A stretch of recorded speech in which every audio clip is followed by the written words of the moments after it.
2026 সালের বিশ্বকাপ ফুটবল ইতিমধ্যেই সাড়া জাগিয়েছে। বিশ্বকাপ ফুটবল উপলক্ষে ফিফা কংগ্রেসের সভাতে 3টি দেশকে বাতিল করা হয়েছে। এই 3টি দেশ হলো পাকিস্তান, কঙ্গো এবং রাশিয়া। উল্লেখযোগ্য, পাকিস্তান তাদের প্রশাসনিক দুর্বলতার জন্যে এই প্রতিযোগিতা থেকে ব্যান হয়ে গিয়েছে। কঙ্গো তৃতীয় শক্তির উন্মেষ হিসেবে তারা ব্যান হয়েছে, থার্ড পার্টি ইন্টারভেনশনের জন্য তারা বিশ্বকাপ থেকে বাতিল হয়ে গেছে। এবং রাশিয়া যেহেতু ইউক্রেনে যুদ্ধ চালাচ্ছে, তার জন্য দীর্ঘদিন ধরে তারা আন্তর্জাতিক ফুটবল থেকে নির্বাসিত।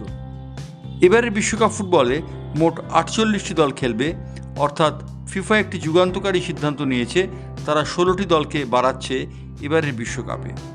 তার মধ্যে ইউরোপের দল 13 থেকে 16টি হচ্ছে এবং আফ্রিকার দল মোট 10টি থাকছে। এশিয়া থেকে 9টি দেশ প্রতিদ্বন্দ্বিতা করবে। নর্থ আমেরিকা থেকে প্রতিদ্বন্দ্বিতা করবে 6 থেকে 8টি দল এবং সাউথ আফ্রিকা বা দক্ষিণ আফ্রিকা থেকে প্রতিদ্বন্দ্বিতা করবে 5 কিংবা 6টি দল। অর্থাৎ 48 দলের বিশ্বকাপ ফুটবল প্রতিযোগিতা এবারের অন্যতম আকর্ষণ হবে।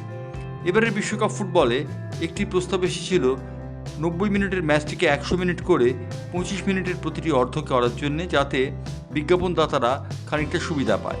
কিন্তু ফিফা কংগ্রেসে সেই সিদ্ধান্ত বাতিল হয়ে গিয়েছে। 90 মিনিটেরই ম্যাচ হবে এবারের বিশ্বকাপ ফুটবলে এবং 90 মিনিটের ম্যাচের মধ্যবর্তী সময় অর্থাৎ বিরতির সময় বিজ্ঞাপন দেখানোর জন্যে সময় নির্ধারণ করা হয়েছে। এছাড়া বল যখন আউট অফ প্লে থাকবে সেই সময়ও বিজ্ঞাপন দেখানো যেতে পারে বলে ফিফা জানিয়েছে। উল্লেখযোগ্য, ফিফা এবারের বিশ্বকাপ ফুটবল প্রতিযোগিতা 3টি দেশ সংগঠন করছে। 3টি দেশের মধ্যে ইতিমধ্যেই জানিয়ে দিয়েছে কানাডা এবং আমেরিকা তাদের সবুজ সংকেত, অন্য দেশটিও অল্প দিনের মধ্যে জানিয়ে দেবে।